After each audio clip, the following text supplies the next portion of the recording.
point in the future, after due diligence was undertaken. His mobile beeped to alert him to an incoming text. 3 lines of properly punctuated writing that Bernard recognised as the texting style of his girlfriend Lucy. Dinner with my parents and me on Thursday evening at 6 p.m. The sizzling pepper. Please don't mess this up. I just want a nice meal for my birthday and to put the last couple of weeks behind us. Bernard prided himself on his ability to heed a warning, and he was in no doubt at all that this was one. Sometimes life sent you a signal that you just could not ignore. A heads-up that, if disregarded, would change your life forever. And sometimes life sent disaster without any kind of advance notice, like the elbow that was currently making its way directly towards Bernard's nose. "What happened to you?" Patterson, the head of the North Edinburgh Health Enforcement Team, stared at Bernard in dismay. "He got elbowed in the face, Mr. Patterson." His colleague Carol spoke up on his behalf. "It's getting pretty crowded out there." Maitland, the youngest member of the Het, leaned in towards him for a better look at the damage. "I don't fancy Bernard's chances on the front line today if he can't even make it to the command centre without getting beaten up." "Shut up, Maitland. It's just a slight knock. The bleeding'll stop in a second or two." He sniffed, hoping this was true. "Although I have to say, Mr. Patterson, that we really shouldn't be doing this. It's quite a stretch of our job descriptions to say we should be marshalling an event of this kind. We haven't even had any formal training." "It's not my idea, Bernard, I can assure you. I'd be quite happy if the G8 came to Edinburgh, discussed whatever virus nonsense they have to, then left, with my only input being shouting at the television from the comfort of my own home.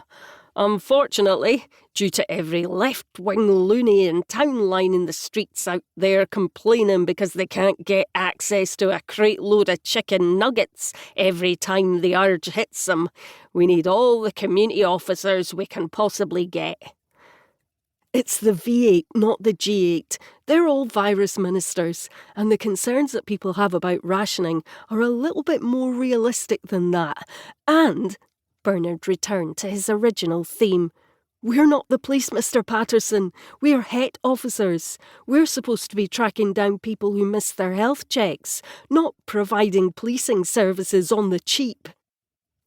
"Well, you can tell that to Fraser Mochlin when you meet him." "Who?" asked Maitland. "The Scottish Health Enforcement Partnership's Deputy Chief Officer, a.k.a. Stuttle's second in command, who is now first in command while Stuttle is on gardening leave." Maitland looked puzzled. "Garden? It's a euphemism. It means he's on an enforced holiday, while everyone's favourite government minister, Carlotta Carmichael, works out a way to give him his jotters."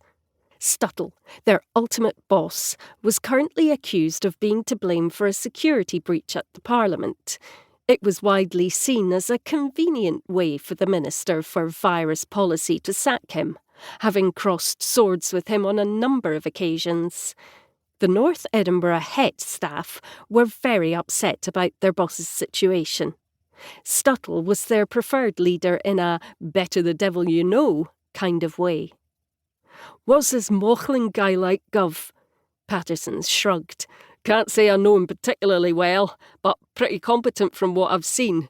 Stuttle certainly rated him, but it doesn't really matter because he's only acting up for a couple of days while they get some proper replacement in. Temporarily, of course, while they investigate the accusations against Stuttle." "Yeah, of course." There was a murmur of agreement, although in reality nobody was holding out much hope of Stuttle coming back. Out in the street, the PA system crackled into life, and they could hear a message being shouted at the crowd. "What's it saying?" asked Bernard. "Upstairs," Patterson pointed an index finger at the ceiling, "have set a message to go off every 10 minutes, reminding people that this is an illegal demonstration, as under the terms of the Health Enforcement Act, people are not allowed to meet up in groups."